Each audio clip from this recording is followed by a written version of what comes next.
Hello everyone, this is Steve Long. I just wanted to share a quick video with everyone. I was successfully able to create and import my very first personal book into Logos Bible software, and it's right here on the right here, and it's Alford's Greek New Testament and Exegetical Critical Commentary. And I was able to do the entire book of First Peter. It took me a few days to do it because I wanted to be able to format it in a way to where I could actually use it as a commentary, and that means I wanted it to be able to scroll in sync with my Bibles. And I'm going to show you here. You can see here that I have link set A here and link set A there, and so I'm going to show you as I scroll through my Bible. If you'll watch, let me move up here. You see the 1 Peter 1:1 just jumped up there. So if you'll watch this window here on the right as I scroll through my Bible, you'll see that it scrolls in sync, or the commentary scrolls in sync with the Bible. And there you go right there, verse 2, verse 3, verse 4, and verse 5, 6, and so on. And so it's pretty cool to be able to excuse me, make your own commentary. And by the way, this is a public domain book, so I'm not violating any copyright laws. But it's cool to be able to do something like this, to have your own commentary, to take the work, and to be able to use it. Basically, you're getting a free commentary with just a little bit of your own time here. There are tons of public domain books you can convert into personal books for Logos, as long as you have the time and the commitment and you know, the fortitude to go through and format an entire book. Now, obviously, Alford's Greek Testament and Exegetical Critical Commentary is much larger than First Peter. He actually did the entire New Testament and portions of the Old Testament. But however, I just did First Peter simply because if your file's too large, Logos will have problems trying to compile the book. And let me just open up the personal books here and show you the file that I used. And here it is at the top. I'm going to edit it here. Go to edit to show you. Here's what I did. This picture obviously is one that I uploaded myself. Logos allows you to do that. And then here's just a brief description of it and things like that. And so I wanted to be able to, again, to have my own personal commentary. But let me show you what else is pretty cool about it. I'm going to shut this down, and we'll expand, if I can expand it here. There we go. And it's pretty cool because I can use this under multi-view resources. If I drop this down and I type in Alford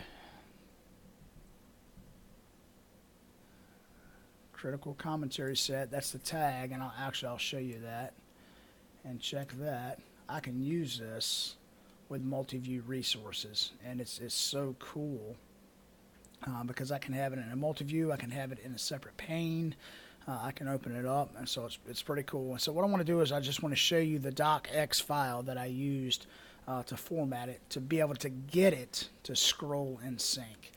And I'm going to open up here. I'm on a Mac, and so I used a Pages document. But the cool thing about Pages is that when you go to export, you can export to Word. And when you export to Word, I'm going to show you this. I'm going to cancel it, but I'm going to show you this. You go to Advanced Options, and there's your docx file right there. And so you'll be able to always have a docx file. But this is the file that I used. And you can see here what I've done was I've started to format it. And if you go here, you see here, introduction here is a heading. And a heading is obviously going to be the very first thing. And then here, a heading 2. Now, I did heading 1, and heading 2, and the reason why I did that, and I'm going to have to click this off and actually open up another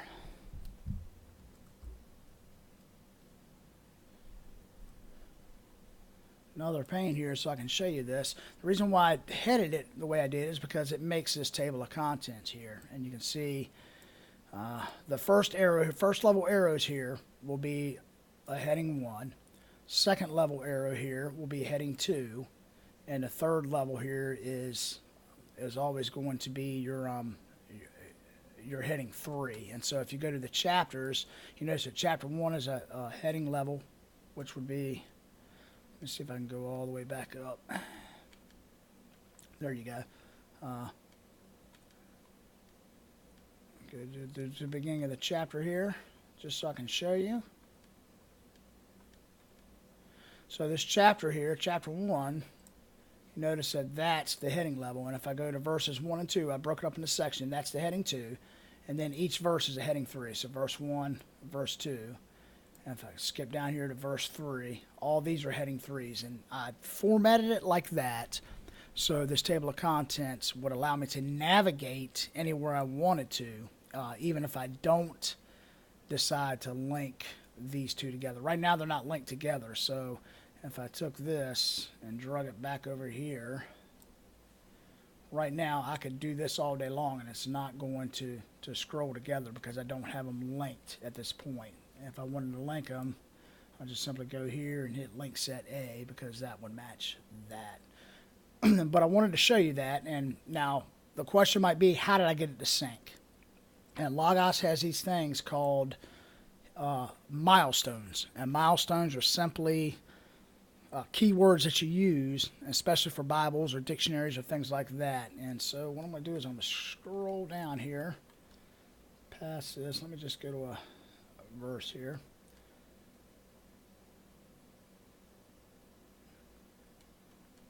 Don't think this is there you go. So you see chapter 4 verses 1 through 6, and you see here where I have at Bible, and then I've typed the reference out. And so basically what you would want to do is, if I was going to do a head word, you would have to put 2 square brackets, the at symbol, type the word Bible, B-I-B-L-E, and a colon, and then begin typing the reference. 1 Peter 4, 1, and then 2 square brackets. And that's how you would do that syntax. And they say, as I was checking the forums, they say it's best to do this syntax after the verse reference. For some reason, Logos has a little bit harder time trying to compile the book and recognize it if it comes before. So I always did mine after. So I don't really need that because I've got it in there.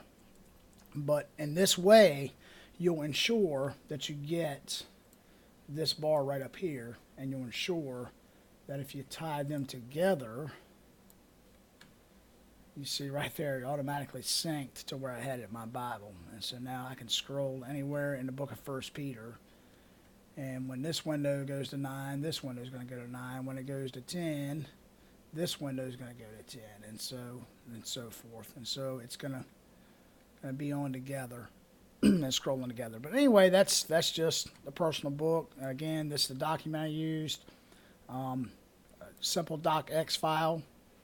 So hopefully you'll be able to create your own personal book here. And what I'm going to do is I'm going to take this docx file and I'm going to upload it to the Logos Bible Faith, Life, and Tips Tricks. And so y'all can have access to this commentary. Thanks for watching, and hope this will help you out in your studies.